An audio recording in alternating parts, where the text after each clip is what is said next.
মাতম পাকের উপরে এমন বর্ণনা হুজুর গাউস পাক বুনিয়াতুত তালেবিনে করেছেন, আজ পর্যন্ত কোন মুহাদ্দিস এ বর্ণনা করেনি, না শিয়া মুহাদ্দিস না সুন্নি মুহাদ্দিস, না সুন্নি মুহাদ্দিস না শিয়া মুহাদ্দিস। একমাত্র হুজুর গাউস পাক মাতম পাককে কেমন মান্যওয়ালা ছিলেন, মুহররম পাক কেমন মান্যওয়ালা ছিলেন, নওহা পাক কেমন মান্যওয়ালা ছিলেন, গাউস পাক তার বুনিয়াতুত তালেবিন কিতাবে লিখেছেন।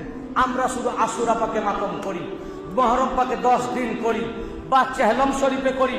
হুজুর গাউস পাক বলছেন তোমরা তো শুধু মুহররম মাসে করো। আর শোনো, আল্লাহর হুকুমে আল্লাহ পাক ইমাম হুসাইন ইসলামের রওজা পাকে 70,000 ফেরেশতা নাজিল করেছেন। আর আল্লাহর হুকুমে ইমাম পাকের রওজা পাকে 40,000 ফেরেশতা কিয়ামত পর্যন্ত মাতম করতে থাকবে। অতএব মাতম হুসাইন করা ফেরেশতাদের সুন্নাত,